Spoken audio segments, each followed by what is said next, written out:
and welcome to another edition of Day Drinking with Kevin. In this episode, we're going to talk about sparkling wines for the holidays. As the holidays approach, you may be invited to a party, you may be hosting a party yourself, you may have a special celebration, like an anniversary or a birthday, or you just may be celebrating any day that ends in Y. So today, let's talk about the sparkling wine that will go perfect for any occasion. Any journey in sparkling wine has to start in France, and here, champagne is king. In fact, the people in the Champagne region fought very hard to ensure that only sparkling wines from Champagne can be called champagne. The traditional method means that the fermentation happens in the bottle. The grapes in Champagne are traditionally Chardonnay, Pinot Noir, and Meunier, and many times champagnes are a blend of those three grapes to establish a consistency over the years or a house style. Sometimes, however, you'll actually see something called Blanc de Blanc. This means that the champagne is only from the white grape Chardonnay. So if you're a Chardonnay lover, you're going to love Blanc de Blanc champagne. If you see Blanc de Noir, however, this is champagne made out of the red grapes Pinot Noir and Meunier. If you don't like Chardonnay, this is an excellent choice to enjoy all that Champagne has to offer. Champagne has that biscuity, bready, brioche flavor to it that pairs perfectly with things like salty foods, fried foods, soft cheeses. One of my favorite pairings over the holidays is baked brie, topped with either fruit or nuts. You can't go wrong. And if you've never tried a champagne and French fry pairing, you don't know what you're missing. Other areas in France make sparkling wines too, but here, traditional method sparkling wines are called Cremant. Cremant de Loire, Cremant de Bordeaux, Cremant d'Alsace are all examples of traditional method sparkling wines that are made in other areas of France. Most of the time, they're made with those same three grapes, Chardonnay, Pinot Noir, and Meunier. And if you're looking for alternatives to traditional method sparkling wines in France, think about pet net wines.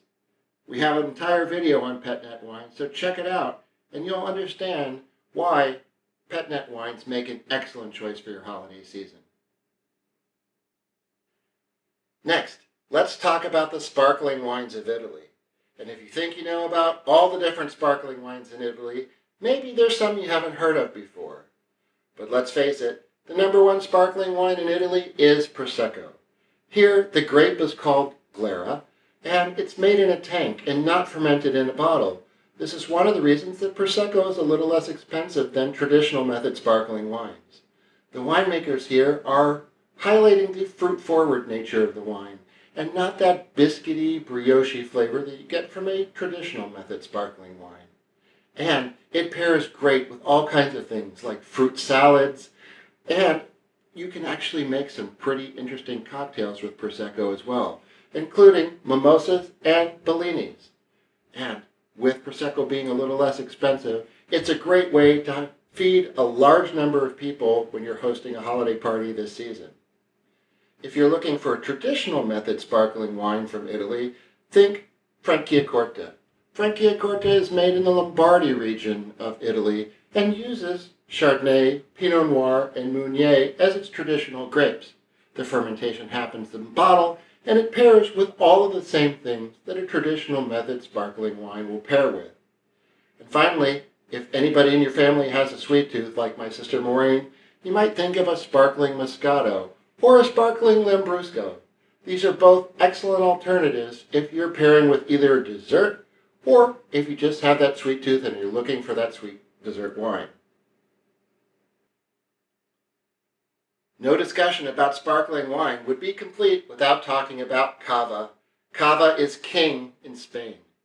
Now, cava is made in the traditional method, but it uses local grapes like Macabeo, Xarel·lo, and Parellada instead of Chardonnay, Pinot Noir, and Meunier.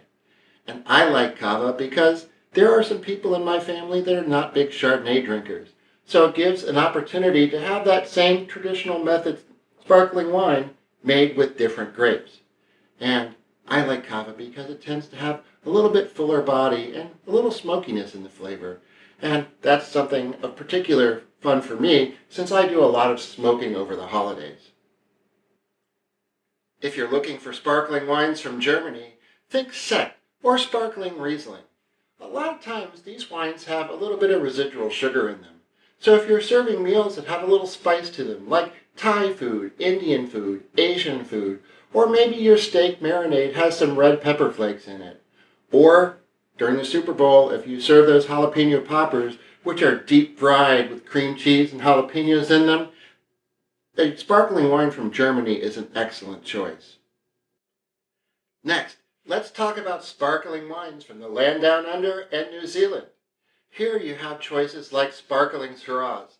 Sparkling Shiraz is not your typical sparkling wine, and it gives you some excellent ideas for pairing with things like spiral sliced hams and rib roasts that are many times served during the holiday season. And if you're looking for something really unique, try a sparkling Sauvignon Blanc from New Zealand. This is an excellent way, again, for that fruit-forward nature, highlighting that Sauvignon Blanc without getting the bready and brioche flavors that you normally get from a traditional method sparkling wine. No trip around the world would be complete without talking about sparkling wines from California. And my friends from Domaine Chandon and Domaine Carderos are excellent examples of sparkling wines from both Napa and Sonoma. They are usually made with Chardonnay, Pinot Noir, and Meunier, but they don't have to be. They can actually be sparkling wines of almost any grape varietal. So when you're looking for unique sparkling wines, consider ones from the United States as well. No discussion of sparkling wines would be complete without talking about sweetness level. A lot of times on the bottle, you'll see something that indicates the level of sweetness in the bottle. First of all, the lowest level is called Brut Nature or Zero Dosage. This means that no additional sweetener was added before they put the cork on the bottle. Going up from there, we have Extra Brut, Brut, Extra Sec, Sec, Demi-Sec, and Doux. And if you remember that, it will let you know the level of sweetness relative to the other bottles. If you've got a sweet tooth, you go one direction. If you don't like the sweetness in your wine, you go the other direction. I hope you find this helpful. Well, there you have it. Sparkling wines for the holidays. I want to wish you, your family, and friends a happy and healthy holiday season. If you like this episode, leave some comments down below. And subscribe to Day Drinking with Kevin. Until next time, this is Kevin McGuire saying, salute.